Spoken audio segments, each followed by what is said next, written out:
Assalamualaikum warahmatullahi wabarakatuh. Bismillahirrahmanirrahim. Alhamdulillahi rabbil alamin. Wassalatu wassalamu ala asyrafil anbiya'i wal mursalin Sayyidina wa maulana Muhammadin wa ala alihi wa sahbihi ajma'in. Qala al-muallifu rahimahullahu ta'ala wa adaman naf'an bi'ulumihi fi daraini amin. Qala Allah ta'ala fi kitabihil aziz. Qalu subhanaka la ilma lana illa ma 'allamtana innaka antal alimul hakim. Allahumma aftah alaina hikmataka wanshur alaina rahmatak ya zal jalali wal ikram. Bismillahi wa subhanallah walhamdulillah wa la ilaha illallah wallahu akbar. Wa la hawla wa la quwwata illa billahil aliyyil azim. Adada kulli harfin kutiba au yuktabu abadal abidin wa daharad dahirin. Rabbi shrah li sadri wa yassir li amri wahlul 'uqdatam min lisani yafqahu qawli, amma ba'd.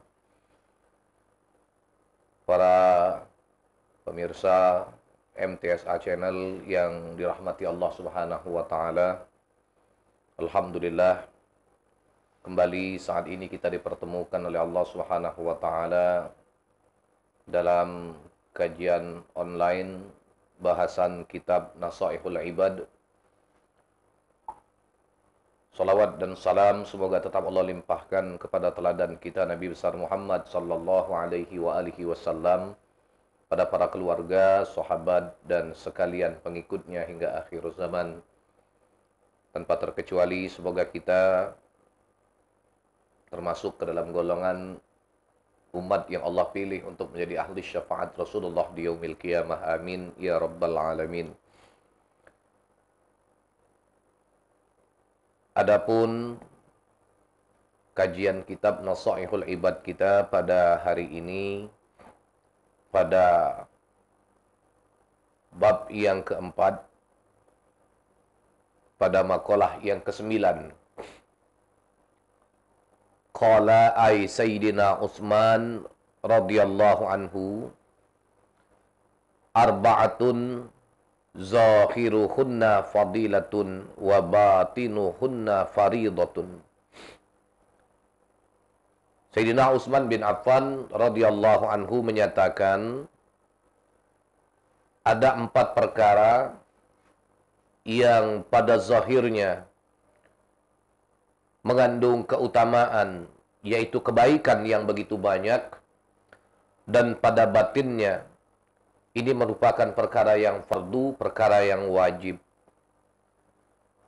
yaitu mukhalitatus salihin fadilatun wal iktida'u bihim faridatun wa tilawatul Qur'an fadilatun wal amalu bihi faridatun wa ziyaratul kubur fadilatun wal isti'dadu laha faridatun wa iyadatul marid fadilatun wa ittikhadul wasiyati faridatun.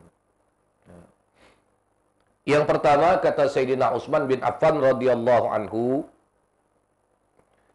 yang pada zahirnya adalah keutamaan, namun pada batin perkara ini adalah suatu kewajiban. Yang pertama, mukhalitatus salihin fadilatun wal iktida'u bihim faridatun. Yang pertama adalah mukhalitatus salihin, bergaul kepada orang-orang soleh. Ini menjadi suatu nilai keutamaan. Sementara wal iktida'u bihim faridatun, mengikuti amal perbuatan mereka orang-orang yang soleh itu adalah suatu kewajiban. Kita sering mendengar kata-kata soleh, anak yang soleh, orang yang soleh, ya. Tetapi sebenarnya kita perlu memahami arti dari kata soleh itu sendiri, ya. Maka di sini dinyatakan bahwa orang yang soleh itu, solehin, orang-orang yang soleh, siapa mereka? Ayil qa'imina bihuquqillahi ta'ala wa huquqil ibad. Nah, inilah arti yang soleh. Arti dari orang-orang yang soleh atau orang yang soleh itu siapa? Itulah orang-orang yang mendirikan apa yang menjadi hak-hak Allah Subhanahu wa taala, dan orang yang mendirikan, menunaikan apa yang menjadi hak-hak sesama hamba Allah Subhanahu wa taala. Jadi ketika kita melihat pada diri seseorang, dia memahami agama dengan baik, dia mengamalkan agama dengan baik, dia berperilaku baik, bertutur kata yang baik, mampu menjaga kehormatan agama, kehormatan orang tua dan keluarga, bahkan mampu memberikan manfaat dan keutamaan untuk orang-orang yang ada di sekitar kehidupannya, sesungguhnya inilah orang yang dinamakan orang yang soleh. Demikian juga dengan seorang anak. Kita sering mendengar kata-kata anak yang soleh. Siapa itu soleh? Itulah orang-orang yang mendirikan hak Allah dan orang yang mendirikan hak sesama hamba Allah Subhanahu wa Ta'ala. Jadi perlu kita garis bawahi bahwasanya seorang yang dinamakan soleh tidak harus menjadi kiai. Seorang yang soleh tidak harus menjadi ulama, tidak harus menjadi seorang ustadz. Namun terkadang terlalu sempitnya pemahaman yang ada di kalangan masyarakat kita, sehingga begitu disebut orang yang soleh harus seolah-olah berpenampilan pakai gamis, pakai sorban, pakai imamah dan lainnya. Sebenarnya soleh ini itulah orang yang mampu menebarkan kemanfaatan, beramal dengan aturan agama, berlandaskan dengan dasar akidah agama yang benar. Inilah orang yang soleh. Begitu juga dengan anak yang soleha, perempuan yang soleha. Tidak harus seorang yang soleha itu menjadi ustazah, yang harus tegak di atas podium untuk menyampaikan tausiah di hadapan para jamaah perempuan. Sekali lagi, tidaklah sesempit itu pengertian dari kata soleh dan soleha. Nah, bergaul dengan orang-orang yang soleh, ini termasuk perkara yang utama. Namun mengikuti amal perbuatan orang yang soleh di dalam makalah ini, kata Sayyidina Utsman, adalah suatu kewajiban buat kaum muslimin. Bahkan kita sangat dianjurkan bukan cuma bergaul dengan orang yang soleh. Selain orang yang soleh, kita dianjurkan untuk bergaul dengan orang yang ahli ilmu. Kemudian yang ketiga dianjurkan dengan orang yang sholatnya berjamaah. Kemudian yang keempat dianjurkan kita untuk bergaul dengan ahli sodakoh. Dengan gemar orang-orang yang bersedekah. Mudah-mudahan akan menumbuhkan sifat sosial untuk kita semua, agar kita pun menjadi orang yang gemar bersedekah. Dan yang kelima, kita dianjurkan untuk bergaul dengan fuqara wal masakin. Kenapa? Agar menumbuhkan rasa qanaah di dalam diri kita. Agar menimbulkan perilaku syukur, menjadi manusia yang mampu mensyukuri apapun karunia dan nikmat yang didatangkan oleh Allah Subhanahu wa Ta'ala. Yang kedua, Sayyidina Utsman bin Affan mengatakan di dalam kitab ini, di dalam makalah ini, wa tilawatul Qur'an fadilatun wal amalu bihi faridatun. Tilawah, membaca Al-Qur'an. Sedikit perbedaan antara tilawah dan qiraah. Kalau tilawah, yang menjadi objek atau target dari bacaan ini adalah pemahaman, bukan banyaknya ayat atau surah yang dibaca. Inilah perbedaan antara tilawah dengan qiraah. Maka Sayyidina Utsman bin Affan mengatakan di dalam makalah ini, tilawah Al-Quran, membaca Al-Quran adalah sebuah keutamaan, amal yang sangat baik. Wal amalu bihi bima fil Quran minal awamiri wan nawahi faridatun. Dan mengamalkan apa yang ada di dalam Al-Quran, apakah itu kategori perintah ataukah itu kategori larangan, merupakan sesuatu yang fardu. Jadi para pemirsa sekalian, baca Quran itu suatu amal yang utama. Tetapi mengamalkan apa yang dibaca dari apa yang disebut di dalam Al-Quran, apakah itu perintah atau larangan, ini menjadi suatu kewajiban. Kita membaca Al-Quran, aqimis shalah, dirikan oleh kalian akan salat, kata Allah Subhanahu wa Ta'ala. Maka Anda sudah melakukan suatu amaliyah, ucapan yang bernilai ibadah, karena yang Anda baca adalah Al-Quran. Namun mengamalkan dari apa yang Anda baca itu sendiri dalam Al-Quran adalah sebuah kewajiban buat Anda.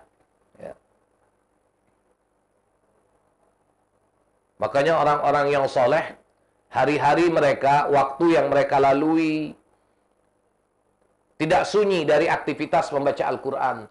Ada di antara mereka yang sampai mengkhatamkan Al-Quran 1 bulan sekali. Ada yang di antara mereka mengkhatamkan Al-Quran dalam 1 bulan sebanyak 2 kali. bahkan ada yang sampai 3 kali. Bahkan di antara mereka ada yang sampai mengkhatamkan Al-Quran dalam 3 hari 1 kali mengkhatamkan Al-Quran. Dan banyak lagi amalia-amalia orang yang soleh itu di dalam merespon bacaan Al-Quran. Namun yang perlu kita pahami, membaca Al-Quran adalah sebuah amal yang utama, fadilat, namun mengamalkan apa yang ada di dalam Al-Quran adalah sebuah kewajiban. Kemudian yang ketiga, Sayyidina Utsman bin Affan mengatakan, wa ziyaratul kubur ya, fadilatun wal isti'dadu laha faridatun. Ziarah kubur ya. Lebih khusus di dalam syarah makalah ini dikatakan ai kuburus salihin. Maksudnya kuburan orang-orang yang soleh. Itu sebuah fadilat, sebuah keutamaan. Sementara mempersiapkan bekal lidukhulil qabri, untuk masuknya kita ke dalam kubur itu bifi'lil a'malis salihah faridatun. Jadi ziarah kubur itu adalah sesuatu yang utama, sesuatu yang baik. Ya. Kenapa? Karena mengingatkan kita akan kematian. Bahkan Rasul Shallallahu Alaihi Wasallam itu seringkali kalau berziarah kuburnya malam. Ya. Sehingga Siti Aisyah mengatakan, seringkali aku melihat bahwa Rasulullah di malam hari berziarah ke pemakaman Baqiul Gharqad, ya, yang berada di sebelah kiri Masjid An-Nabawi. Namun mempersiapkan amal untuk dibawa masuk ke dalam kubur adalah sebuah kewajiban, ya, fardu. Ya, wajib setiap seorang hamba itu untuk mempersiapkan bekal amalnya. Ya. Di dalam sepotong ayat yang sering kita baca di dalam Al-Quran, wa tazawwadu fa inna khairaz zadit taqwa wattaquni ya ulil albab, dan hendaklah kalian mengambil perbekalan, dan ketahuilah kata Allah, sebaik-baik perbekalan adalah takwa, dan bertakwalah kalian kepadaku wahai orang-orang yang berakal. Walaupun secara khusus ayat ini berbicara tentang perbekalan dalam ibadah haji, namun secara umum ayat ini pun mengingatkan kita sekalian perbekalan untuk musafir yang tidak dapat kita perkirakan berapa lama musafir itu akan kita tempuh, perjalanan itu akan kita lalui. Inilah sebabnya sebagian ulama mengatakan perjalanan ibadah haji tidak ubahnya sebagaimana perjalanan latihan untuk mati. Sebab perjalanan ini sama sebagaimana perjalanan dalam urusan bekal yang harus dipersiapkan oleh mereka ya, yang akan dibawa mati. Apalagi perjalanan ini meninggalkan kampung halaman untuk menuju ke suatu negeri ya, seperti negeri Mekah dalam perjalanan ibadah haji. Maka dalam perjalanan musafir yang sesungguhnya, maka kita tidak akan pernah mengetahui sampai kapan musafir ini akan berakhir. Oleh karena itu, mencari perbekalan untuk dibawa masuk ke dalam kubur, kata Sayyidina Utsman, merupakan perkara yang fardu, perkara yang wajib. Ya. Maka selayaknya seorang mukmin, seorang muslim, sedapat mungkin, sesegera mungkin, ya, memanfaatkan waktu dan kesempatan yang mereka lalui, diisi dengan amal soleh, dengan ibadah, untuk mendekatkan diri kepada Allah Subhanahu wa Ta'ala. Dan yang keempat, wa iyadatul marid fadilatun, ya, menyambangi, mengunjungi orang yang sakit itu terdapat satu nilai keutamaan. Wattikhadzul wasiyati faridatun, dan menunaikan wasiatnya, mengambil wasiatnya adalah sebuah kefarduan, satu kewajiban. Bahkan menyambangi orang yang sakit ini termasuk hakul muslim alal muslim. Di antara hakul muslim alal muslim, hak seorang muslim terhadap saudaranya sesama muslim adalah menyambangi saudaranya yang sakit. Ya. Nah, itu yang dikatakan oleh Rasulullah dalam sebuah hadis, ya, adalah menyambangi saudaramu yang sakit. Bukan cuma sekedar untuk mendoakan, tetapi orang yang sakit, kalau dia ridho, ikhlas dan sabar dengan sakitnya, maka dia memiliki satu doa yang mustajab. Ya. Kita kadang-kadang salah kaprah. Kalau kita menyambangi orang yang sakit minta doa sama kita. Tapi sebenarnya doa mereka lah, ya, yang dijadikan oleh Allah Subhanahu wa Ta'ala menjadi satu doa yang mustajab. Ketika mereka berdoa, doa mereka akan diijabah oleh Allah Subhanahu wa Ta'ala. Nah, mudah-mudahan sedikit keterangan dari kajian Maghalah ini bermanfaat buat kita sekalian, menjadi tambahan ilmu pengetahuan. Wallahu subhanahu wa ta'ala a'lam bissawab. Wassalamualaikum warahmatullahi wabarakatuh.